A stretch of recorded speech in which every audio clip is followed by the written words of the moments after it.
Namaste, Jai Bharat. When Pakistan was carved out of Bharat, they became separated. They used to run a kind of slogan in Pakistan, and that's just this: हंस कर ले लिया पाकिस्तान, लड़ कर लेंगे हिंदुस्तान. हंस कर ले लिया पाकिस्तान, लड़ कर लेंगे Hindustan.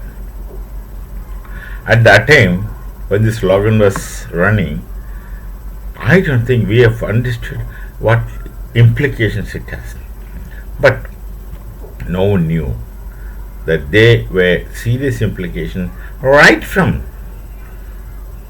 day one of Pakistan's becoming separate from Bharat. The Hindus, Sikhs, and few Christians who were forced to quit Pakistan to take refuge in Bharat had to leave their properties back in then new Pakistan and come to Bharat.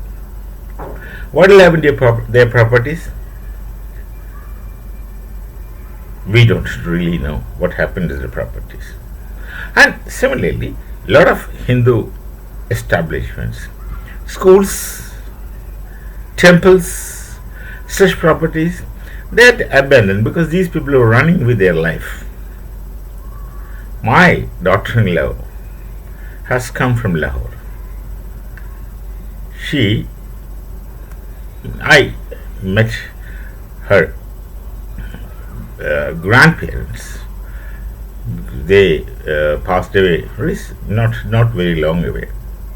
They say that they had Havelis in Lahore. She's a Sindhi. Because Sindhis had to do double exodus.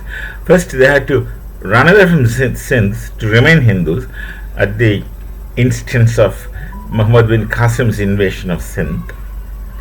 Then 1947, along with all other Hindus, they had to run. So they had Havelis and properties, but then they came to Bharat with some documents. When they had reached Mumbai, these people are born in Bharat.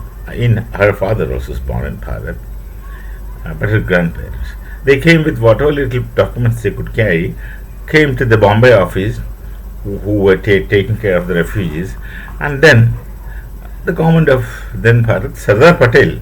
It's Sardar Patel who did all those things, not Jawaharlal Nehru. He was anti-Hindu. Let's say that he was anti-Hindu. So Sardar Patel gave a lot of possible places for these people, some acres of land to these refugees, and my daughter-in-law's grandparents got the property in Gujarat, not very far from Baroda. So they had to leave everything and come. Now, what happened in Bharat? When the partition took place, there was a kind of so-called pact between Jawaharlal Nehru and Liaquat Ali Khan. That Liaquat Ali Khan says, "No, we will take care of all the properties and the things of the Hindus living in Bharat, in Pakistan, and we'll protect them, we'll ensure their safety, all kinds of loud things, as usually Pakistanis do, the Lahori talks."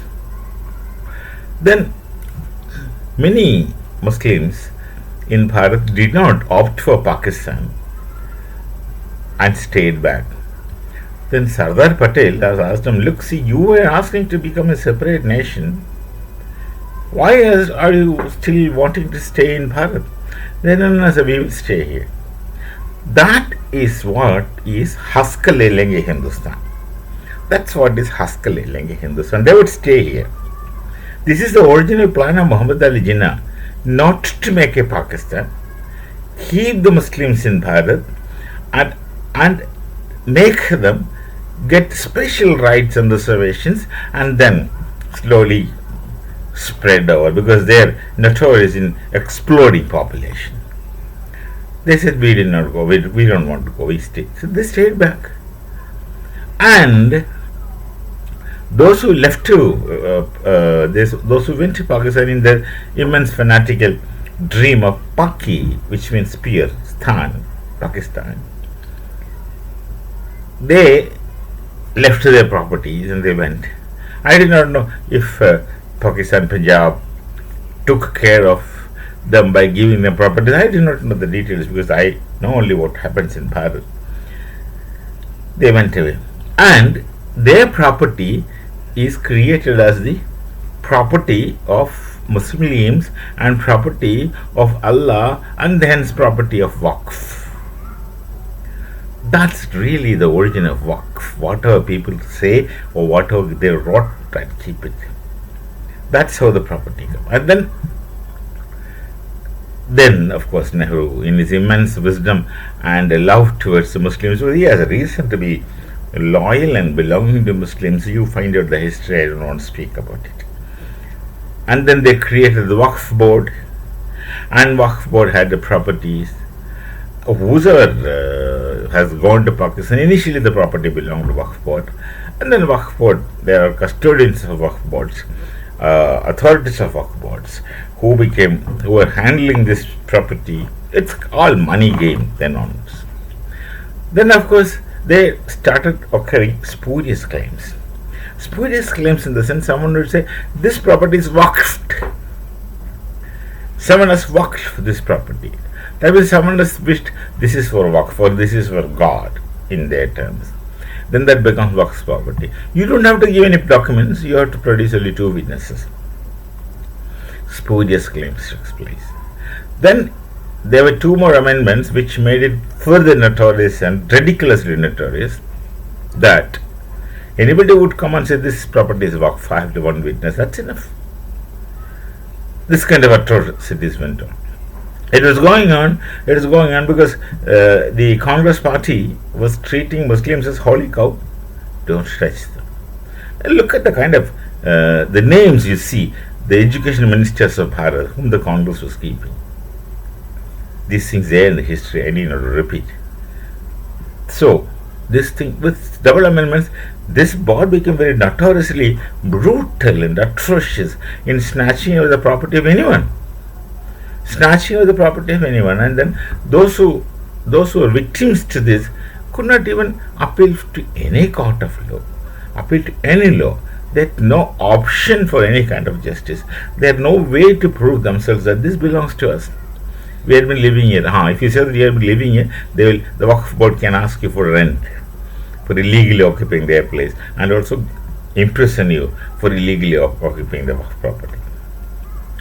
This is roughly the WAQF law and the WAQF board, which needed serious amendments. See, actually, Government of India should abolish such WAQF board, such primitive thinking, such primitive norms, such primitive laws. Should amend, should abandon, should take away such laws. We don't need it in free Bharat. But then they only made some amendments where the atrocities, the possibility of atrocities could get controlled. Now, previously, you cannot appeal other than to the WAQF tribunal mullahs, where the decision shall be obvious.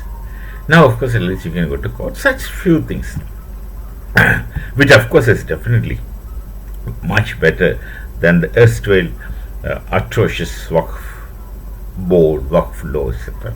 Now, the WAQF board can't now indiscriminately claim elements property. At least that law is amended very democratically. What the House has discussed, put that to vote, and got the bill passed, and with the Honorable President of Bharat signing it, it becomes a law.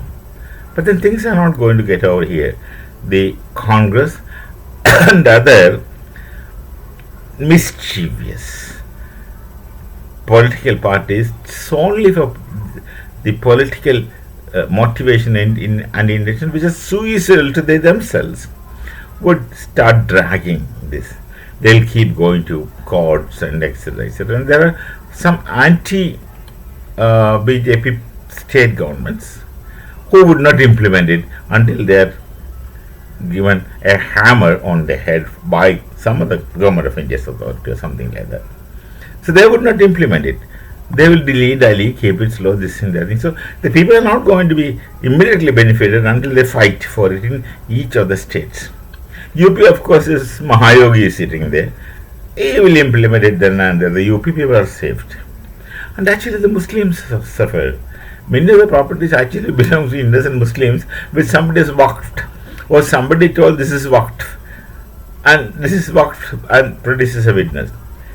Someone must be doing this waqf business. For example, you see, it's a common kind of thing. You see, the parents don't bother, the children don't look after the parents, and the parents, in the utter disappointments and annoyance of towards the children, might waqf his property. Kisi ko nahi denge. Such cases also could be there, because such cases there with Hindus, and they should be obviously with Muslims also. But then the children wanted it back, and all complications should be there. So this is a good thing that done by a government, which is a government. Now that's the point which I was trying to drive in. The government should be Rashtravadi, nationalist government. The government should have the courage, vision, and credibility, and strength, and loyalty to the nation to create law for the welfare of the people and good for the nation. That's what this government has done, and this government has been doing such things right from day one. That, of course, is a long awaited boon to Bharat. This nationalist government with nationalist leaders who love this nation, who belong to this nation. They are Rashtraya Swaha, Idam Namamaka in a postulate.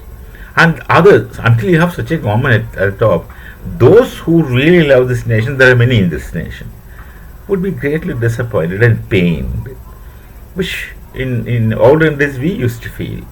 We used to feel so bad that we revere our nation right from childhood, and then suddenly we find those who are supposed to take care of this are really not bothering about this nation. They bother about so many things which we do not know. We shall meet again with some other thought. Till then, Namaste, Jai Bharat, Jai Shri Ram, and happy Ram Navami.